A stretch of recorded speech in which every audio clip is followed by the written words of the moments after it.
Amis complotistes, bonjour. Une petite vidéo un peu spéciale aujourd'hui de mon côté parce que c'est un live. On verra comment ça se passe techniquement et si j'aime ça, peut-être que j'en ferai davantage. Ça peut être rigolo de balancer des vidéos sur l'actualité à chaud sur le Covid. Car oui, l'actualité Covid ne s'arrête jamais. Et il s'est passé quelque chose, passé à peu près inaperçu chez nous en France, il y a une dizaine de jours. Et c'est la limitation de l'utilisation du vaccin de Johnson et Johnson-Janssen par la FDA pour les personnes depuis les 18 ans. Pour ceux qui peuvent recevoir un autre vaccin, ce vaccin est désormais interdit. On va dire interdit, mais il n'est pas recommandé. Quelle est la différence en fait? Bon, ça c'est encore un autre débat. Mais je me suis dit, on va repasser en revue un petit peu l'histoire de ce vaccin, des commentaires des uns et des autres, toutes les institutions officielles, des personnages politiques en France en particulier, et les résultats des tests et les rapports d'effets secondaires, parce qu'il y a des choses assez intéressantes. Donc, on a une histoire qui commence très très tôt, le 19 octobre 2020, pendant en fait la phase de test du vaccin. Il y a eu déjà un arrêt, parce qu'ils se sont rendus compte qu'il y avait un petit problème. Il y avait apparemment un des patients qui avait fait un effet secondaire, ou en tout cas quelque chose qui était inattendu. Et donc, Johnson & Johnson et la FDA ont dit on fait une pause sur les tests, le temps de voir quelle en est la raison. Bon, toujours est-il qu'ils n'ont jamais dévoilé apparemment quel était l'effet secondaire détecté, quel était le problème, mais ils se sont dit en tout cas, bon bah allez, pas de problème, on va continuer, on a analysé tout ça, et tout va bien. Le 23 octobre, donc juste quelques jours après. Ils nous disent voilà, on a consulté la FDA et tout, et puis bon, on va continuer nos tests, parce que il y a eu un problème sérieux avec un de nos patients, mais on ne connaît pas vraiment bien la cause, c'est con. Et donc la compagnie n'a pas trouvé de preuve que le vaccin était la cause de cet effet, enfin on va dire secondaire, mais de cet effet médical sérieux. C'est un peu comme si vous disiez que Marlboro faisait des tests sur les fumeurs longue durée, qu'il y avait un cancer des poumons qui était détecté, et puis Marlboro lui-même venait vous dire ah ben ouais, mais en fait la compagnie n'a pas trouvé de preuve que la cigarette était responsable du cancer des poumons de ce monsieur. De notre côté, nous, nos données absolument claires et transparentes nous disent que ce n'est pas la cigarette. Bon, très bien, Johnson & Johnson nous a dit qu'il n'y avait pas de problème avec leur vaccin, que la grande priorité, c'est la santé et la sûreté des personnes que nous traitons tous les jours dans le monde. Notre objectif premier est d'assurer la sécurité. Oui, bien sûr, votre goal premier, ça ne serait pas surtout de faire un petit peu de fric, non? Bon, ok. Bon, ça c'était phase d'essai. Octobre 2020, on continue un petit peu dans le temps. On a début 2021 la FDA qui nous dit de belles choses. Voilà, le vaccin est 100% efficace à protéger contre la mort partout où il a été testé. La sécurité et l'efficacité ce sont extrêmement importants pour nous et sont des avantages qui sont aussi complétés par le fait que ce n'est qu'une seule injection. Rendez-vous compte, comparé aux autres. On sait que l'histoire nous donnera ensuite encore une fois raison et qu'il a fallu des boosters, une deuxième dose de Johnson & Johnson. Mais bon. Et qui est-ce qui dit ça? Un certain Anthony Fauci. Je ne connais pas cet homme, mais apparemment il s'est trompé à ce moment-là. Que dit encore plus loin le CDC? Nous sommes cette fois-ci en avril 2021. Et ils se sont rendus compte qu'il y avait encore un problème, et qu'ils ont encore fait une pause. Cette fois-ci, ils disent qu'il y a eu 6 cas reportés aux États-Unis de caillots sanguins chez des individus qui ont reçu le vaccin Johnson & Johnson. Ok. Thrombocytopénia. On va y revenir. Donc, ils disent on va faire une pause, et puis tant que la procédure d'analyse n'est pas complète, on va recommander une pause par précaution. Très bien, ça me semble tout à fait logique et sain. Pour l'instant, ça a l'air d'être des événements extrêmement rares et que bien sûr la sécurité des vaccins est une priorité principale du gouvernement fédéral américain. Il est inutile de le rappeler, je pense. Avançons encore un peu. Le 20 avril 2021. Du côté européen, ils nous disent aussi, oui, mais bon, il y a effectivement des problèmes de caillots sanguins, mais la balance bénéfice-risque reste du côté du bénéfice. Donc continuons à vacciner à tout va les gens avec Johnson & Johnson, quel que soit leur âge. Très bien, apparemment tout le monde est d'accord pour dire que Janssen est complètement sûr. Ok. Avançons un peu dans le temps. 23 avril 2021, ça y est, la FDA, CDC et Johnson & Johnson disent « Vous inquiétez pas, on a bien analysé les données et il n'y a absolument aucun risque, c'était une fausse alerte ou alors des effets extrêmement rares qui n'ont pas lieu d'arrêter les campagnes de vaccination. » Très bien. On continue sur les informations qu'ils nous donnent. La sûreté est bien sûr notre priorité. Nous avons conclu que les bénéfices du vaccin Johnson & Johnson sont plus importants que les risques potentiels pour les individus de 18 ans et plus. Nous sommes confiants que ce vaccin continue à rencontrer nos attentes en matière de sûreté, nous a dit un responsable de la FDA. Et ensuite une certaine Rochelle Walensky, un directeur du CDC, très bien connu aussi, par-dessus tout, la santé, la sûreté est à l'avant-garde de nos décisions. Ah, c'est beau ce qu'ils nous disent. Et elle continue à être encouragée par les résultats des données du monde réel, que les autorisations qui ont été données au vaccin sont tout à fait soutenues et ils sont sûrs et efficaces. Ah, c'est beau cette confiance, à toute épreuve. La FDA confidente que le vaccin est sûr. Encore une fois, la balance bénéfice-risque est du côté du bénéfice, donc ils ont fait un travail absolument colossal d'analyse, et ils sont certains, on peut continuer à vacciner. Bon, très bien, donc ils ont donc vacciné des millions et des millions à travers le monde.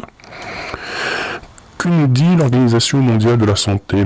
Le 2 décembre 2021, donc après plusieurs mois après ces problèmes, ils nous disent le vaccin est efficace et sûr chez les personnes qui n'ont pas de risque associé aux problèmes avec des comorbidités. Et ils ont déjà changé, là ils recommandent déjà une deuxième dose. Donc l'avantage de Anthony Fauci, de dose unique, est déjà passé à la trappe. 3 mois après la première dose. C'est quand même pas loin après, mais bon, c'est pas grave, c'est efficace, c'est sûr, il n'y a aucun souci. Allez-y, deuxième dose. Et l'Organisation mondiale de la santé nous dit même que le vaccin peut être donné absolument sans problème aux femmes enceintes qui allaitent, ou femmes qui allaitent. Oh là là, bah oui, mais allez-y, tout le monde est sûr. On peut boire ça comme du petit lait. Bon, très bien. Nous sommes le 7 avril 2022, donc très récemment. Confirmation toujours de la FDA. Le vaccin est sûr à être administré aux personnes de plus de 18 ans. Il est autorisé aussi dans les mix and match, mélanger des boosters avec d'autres fabricants, BioNTech, Moderna, etc. Aucun souci, allez-y, c'est open bar. Ok. Au niveau des effets secondaires, oh oui, non, mais il y a des petits effets secondaires, vous pouvez avoir mal au bras, mal de tête, un peu fatigué, un petit peu de nausée, et puis un petit peu de mal dans les muscles, mais c'est tout, ne vous inquiétez pas, c'est tout à fait modéré, ça part au bout d'un ou 2 jours, sinon c'est psychosomatique, c'est dans votre tête, les complotistes. Et puis, le 5 mai, ah bah merde, c'est con, finalement on va limiter l'utilisation du vaccin Johnson & Johnson parce qu'on s'est rendu compte qu'il y avait des petits problèmes. Donc ils ont conduit encore une fois une analyse de leurs données sur les cas reportés d'effets secondaires Et ils se sont rendus compte que, encore une fois, ces problèmes de thrombocytopénie étaient un petit peu plus graves qu'ils ne le pensaient, un peu plus récurrents. Donc, ils limitent l'utilisation de ce vaccin. Ok. Et cette fois-ci, ils ont déterminé que, bon, malgré tout, les personnes qui ne peuvent pas avoir d'autres vaccins doivent se faire vacciner avec Janssen & Janssen. Donc, pour cela, c'est quand même pas une exemption de vaccination, hein. Faut pas croire quand même, faut pas déconner. Qu'est-ce qu'ils nous disent aussi? Ils nous disent des choses intéressantes, en particulier sur les nombres de cas qu'ils ont observés.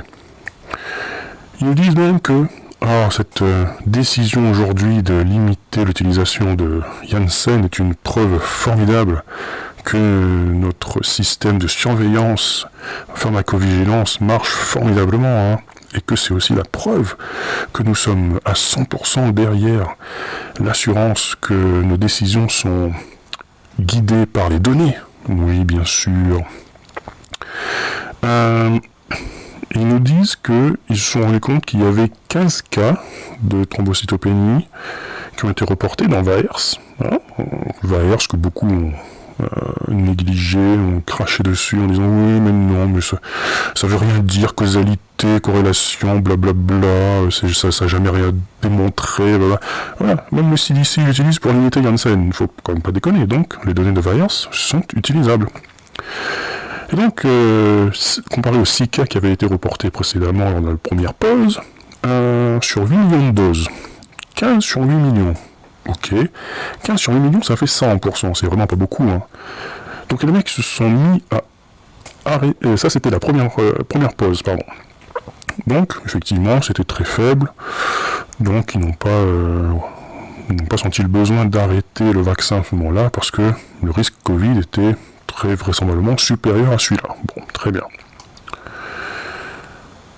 Puis, il nous explique un petit peu la suite des événements pour ce vaccin.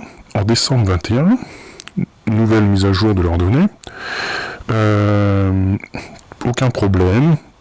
Il revendique l'utilisation du vaccin pour toutes les personnes au-dessus de 18 ans. Ok, donc ils continuent d'évaluer périodiquement leurs données pharmacovigilance. Mais jusque-là, tout va bien. Jusqu'à aujourd'hui, le 5 mai 2022, où ils disent on a mis à jour nos données, et puis cette fois-ci, le 18 mars, on a vu qu'il y avait 60 cas de thrombocytopénie, ce qui nous fait 3,23 par million de doses, et on a même eu 9 morts associés à ce syndrome. Et donc pour un risque de 0,48 par million de doses. Rendez-vous un peu compte quand même, ils ont arrêté la vaccination Johnson & Johnson pour 0,48 par million de doses de risque de mourir. Ça veut donc dire que le risque de mourir de Covid est encore inférieur à ça. Ça serait la logique, si le balance bénéfice-risque penche du côté du risque, c'est que ça c'est plus grand. Et c'est quand même très très très très bas. Donc ils ont considéré que la proportion de thrombocytopénie et de mort était beaucoup plus importante que rapportée précédemment. Non, sans déconner. On va revenir là-dessus aussi. Mais par contre, ça reste toujours inconnu quels sont les facteurs qui vous prédéterminent à avoir cet effet secondaire ou pas. C'est quand même couillon, hein. Petit trou latruce, hein. Ça gêne pas. Continue. Donc j'ai juste fait un petit graphique parce que j'aime bien toujours représenter sous forme graphique, ça parle plus que des textes ou des grands discours. Où on a pour la première pause où tout allait bien en février 21 le nombre de cas, le cas par million, et puis le nombre de doses qui avait été faites à ce moment-là. Puis au moment de l'arrêt, le 18 mars, où ils ont fait le snapshot de leur base de données, où ils ont vu qu'il y avait un peu trop de cas et un peu trop de morts. Et puis j'ai aussi fait la différence de ce qui s'était passé entre les deux. Et effectivement, au début, il n'y avait pas beaucoup trop de cas à cette époque-là, au 27 février 2021. Mais c'est vrai qu'on vaccinait aussi surtout les personnes âgées et à risque. Puis quand on s'est mis après, au cours de l'année, à vacciner les jeunes, c'est là que c'est parti un peu en vrille. Et c'est là où les cas ont explosé. Donc je pense que c'est là qu'ils se sont rendus compte qu'il vaut mieux éviter de vacciner un petit peu tout le monde, surtout les jeunes, parce qu'ils ont un risque extrêmement élevé d'avoir ce syndrome. Ok, mais on verra quand même que le cas par million de doses, ça reste quand même extrêmement faible.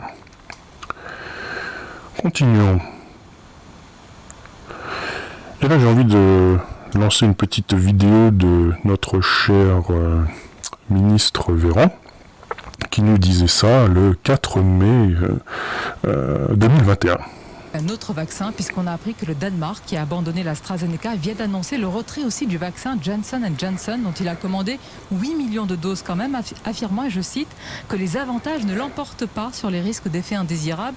Est-ce que c'est de nature à vous faire reconsidérer l'efficacité et puis la protection de ce vaccin Johnson & Johnson? Je ne partage pas les conclusions des Danois, et ce n'est pas le ministre qui vous le dit, ce sont les autorités sanitaires, les agences européennes, américaines, nationales, qui nous disent que le vaccin Johnson & Johnson, en une seule injection, vous protège avec une très bonne efficacité. Donc il n'y aura pas de changement de pied sur ce vaccin? Il n'y a rien qui justifie qu'on change de pied sur ce vaccin. Pas dans les prochains jours ni les prochaines semaines? Je vous dis qu'en l'état des connaissances scientifiques, et nous vaccinons beaucoup avec du vaccin Johnson à travers le monde, il n'y a rien qui justifie qu'on change cela. Donc on avait Véran qui nous disait effectivement formidable, le vaccin est sûr, en plus c'est une dose, et puis c'est pas lui qui nous dit, hein, c'est écoutez, les agences US. Ah ben mon gars, les agences US, là, la FDA vient de nous dire non, ce vaccin n'est pas sûr. Est-ce que la France, donc, va se mettre à revoir sa position sur ce vaccin ou pas? Puisqu'apparemment on tient compte des opinions des autres agences notables comme la FDA. Non, c'est prendre les gens pour des cons. Et puis cette histoire de une dose, ça aussi c'est passé à la trappe, enfin... Je voulais juste mettre ça parce que ça me faisait bien rigoler de toutes ces conneries qu'on a pu nous balancer pendant des mois, qui sont toujours rattrapées par la vérité et la réalité surtout. Mais maintenant, ce qu'on se dit aussi, c'est deux choses. On a vu effectivement que les risques étaient en fait extrêmement faibles, et pourtant la FDA a arrêté la vaccination Johnson & Johnson, et c'est en plus pour un seul des effets secondaires. Ils se sont même pas demandé si on fait la somme des problèmes, caillots sanguins, myocardite, les problèmes neurologiques, est-ce que si on fait la somme de tous ces risques, la balance bénéfice-risque ne tombe pas du côté du risque? Non, ils prennent à chaque fois le risque individuel de chaque effet secondaire. C'est criminel. Et en plus, pour les nombres de cas aussi faibles, on se dit, mais comment se positionnent les autres vaccins exactement? Est-ce que les autres vaccins sont donc plus sûrs?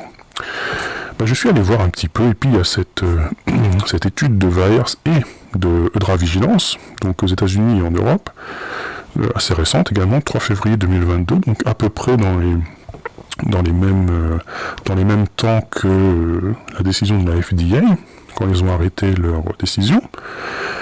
Et on va voir un petit peu, ils ont aussi même comparé avec les mêmes risques pour le vaccin contre la grippe. Donc ça c'est vraiment intéressant, ça permet un peu de relativiser un peu les choses. Qu'est-ce que nous dit cette étude? Donc pour Janssen, Johnson & Johnson, en Europe, les cas de thrombose, on peut rapprocher, je pense, au problème de thrombocytopénie qu'on avait eu au début avec la FDA, les raisons de l'arrêt. 65 cas, en effet, c'est pas le top des effets secondaires, mais quand même, ça a l'air d'être un des plus importants.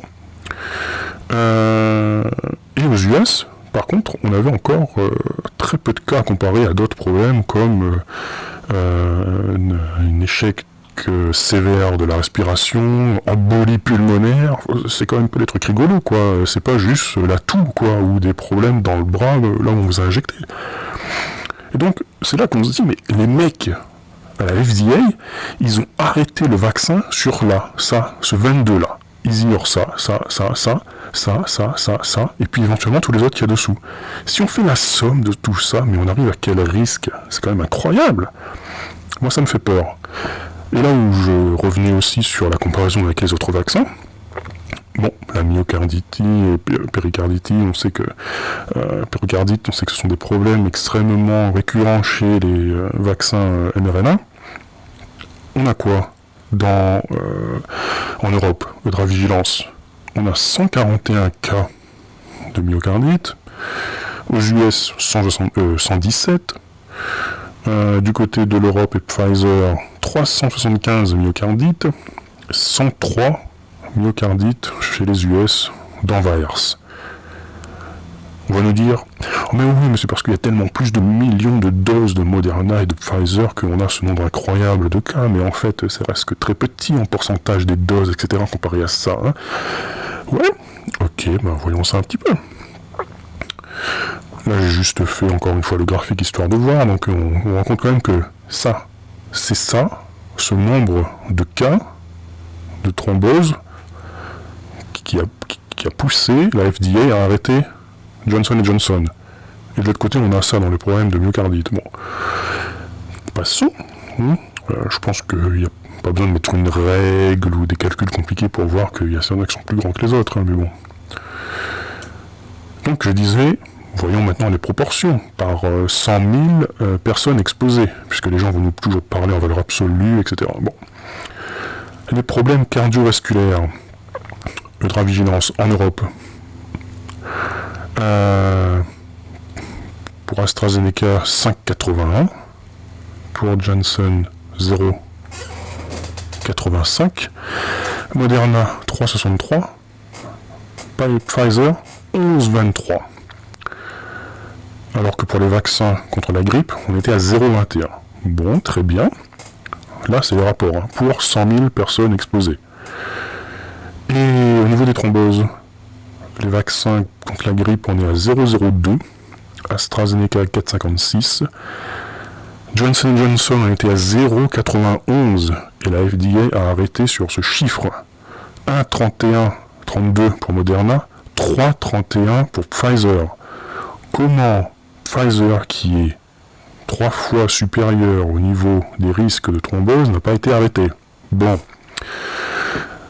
Base de données VAERS aux US. Je disais donc, Janssen a été arrêté sur un risque de 0,69 NICE pour 100 000 personnes exposées. Quasiment zéro technique pour les vaccins contre la grippe. Alors qu'à côté, on a Moderna qui fait du indice, hein, tranquillou, presque le double. Et puis on a Pfizer, pareil, presque le double des risques de Johnson & Johnson, mais eux qui continuent à être pompés dans les veines des gens, tranquillou. Et comme je l'ai dit, effet secondaire unique. 4,96 pour 100 000 pour les risques cardiovasculaires, pour Pfizer. 4,26 pour Moderna. 1,11 pour Johnson, comparé à 0,03 pour les risques cardiovasculaires pour les vaccins contre la grippe. Est-ce qu'il y a quelqu'un un jour qui va se dire, allez, on va faire la somme des risques de tous ces effets secondaires graves et se rendre compte que finalement les vaccins ils sauvent pas beaucoup de gens, hein, surtout les personnes qui sont pas à risque, les jeunes. Est-ce qu'on a vraiment intérêt à les vacciner quand on voit ce genre de chiffres? Encore un petit graphe, hein, j'aime bien ça. En Europe, pour 100 000 individus, ça c'est les risques cardiovasculaires en bleu, thrombose en orange pour les vaccins contre la grippe. Johnson & Johnson, c'était ça, hein, tout petit, pour 100 000. À côté, on a Astra, qui s'amuse bien. Moderna, hein, très bien aussi au niveau cardiovasculaire. Et puis Pfizer, bien sûr, qui éclate tout. Et puis la même chose, hein, j'ai fait du côté de VAERS. Quasiment à zéro technique pour les vaccins contre la grippe. Janssen, qui a été arrêté pour ça. Hein, et Moderna qui continue à être pompé dans les veines, et Pfizer qui continue à être pompé dans les veines, alors qu'ils ont des risques supérieurs à Janssen pour les thromboses, et si on compte d'autres risques graves comme les risques cardiovasculaires, on explose les graphes. Bon, voilà, je pense qu'on a fait le tour un petit peu de tous ces problèmes. Bon, il y a eu un petit cafouillage aujourd'hui dans la vidéo sur le live, c'est normal, j'apprends, on s'amuse. Peut-être que je referai comme ça, parce que au moins j'ai pas trop me compliquer la vie à refaire les vidéos ou à les remonter, donc Je vous remercie. On se refera sûrement d'autres vidéos parce que l'actualité Covid n'est pas finie. On est bientôt en été dans l'hémisphère nord, mais je pense que l'automne arrive avec son lot de variants résistants aux anticorps vaccinaux, son lot de doses 4, 5, 6. On en reparlera. Allez, à bientôt les amis.